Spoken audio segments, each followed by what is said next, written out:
I'm really impressed with Tony G's play today. He really has not made any mistakes. I don't think I was folding. He's had the hands. He's played them well. He lost the minimum when he was behind and got the maximum when he was in front. And some players have played bad against him too. The King-Queen of Patrick Antonius, when he was up against Patrick Antonius, allowing him to catch a card and then paying him off. That's not tough. I'm an amateur. Tony G with Kojak there. 2000 plate. Racing up to 2000.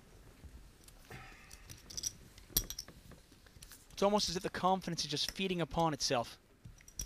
With each hand, he gets more and more confidence. A call from Phil with pocket nines. And a call from the big blind of Patrick Antonius with the weak ace, ace-4. Queen 9 ace. Well, oh wow, what a flop here. We've got a monster. We've got a set of nines for Phil Ivey. We've got an ace here for Antonius. 5,000. He's got top pair. Ivey with bottom set. And if you get cute with it, Tony G, he's got a gut shot here. He can catch a 10 to make Broadway. Phil Ivey leading out with his set. He's not interested in just trying to pick the 5,000-6,000 up there or get a small continuation bet.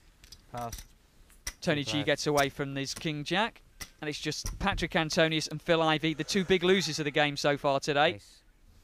Oh, wow, and that is such a gin card there. The ace of spades on the turn. Antonius got trip aces, but Ivey's got a full house, nines full of aces. The pot is already nearly $17,000. It does bring a flush as well, so that may slow Patrick Antonius down. And, of course, his kicker isn't that strong either with the 4. But I'll be shocked if he doesn't call this. Ivey is not out of the woods, though.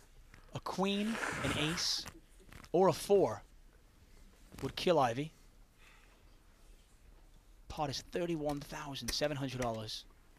Do you think there's actually any way that Patrick Antonius can actually lay this hand down? There's not really a lot he can actually beat here. Called 15. Well, he definitely doesn't have a raising hand. He doesn't have much of a kicker. He can't beat an ace, he can't beat spades, and he can't beat a set. Pass card. Here's the river. 4. Wow, what a card! Oh, and this is just one of those days where if you're Phil Ivey, just stick your head somewhere and go somewhere else. This is terrible. A 4 on the river, and Antonius has made full house. The pot is already $46,000. I don't see how Ivey doesn't lose all his money here.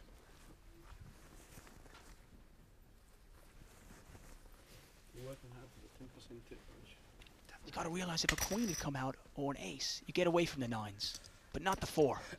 4 is the absolute joker for Patrick Antonius. Unbelievable. That's all I can do. He's played his get out of jail free card. And now it's just a question of how much he can get out of it. That's a $40,000 bet from Phil Ivey. $40,000 bet. The pot is now $86,000, and the action is on Antonius. And do you just move in here? I think he does. I think he's just going to move his chips in. He's got the right amount for a standard kind of raise here. I'm all in. And sure enough, there it is. Patrick Antonius moves all in. Patrick moves all in. I think they pretty well had almost exactly the same amount of chips at the start of this hand. You're right. Patrick Antonius started the hand with $143,000. Phil Ivey with $142,000. And this pot size is $207,000. I want to say about 90 to call. 85. That's going to make this pot almost $300,000. And I can't see how Phil can get away from this. He's not going to give him ace-queen. He can't really give him ace-9. The only hand he's really losing to here is ace-4. But would Patrick Antonius make this move with anything else? King flush.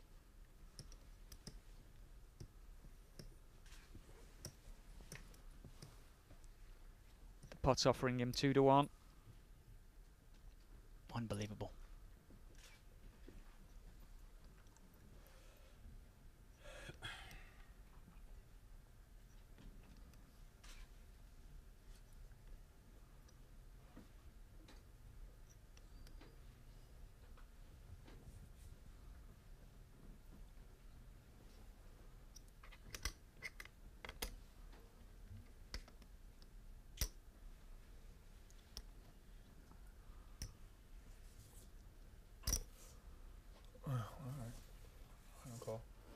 Call.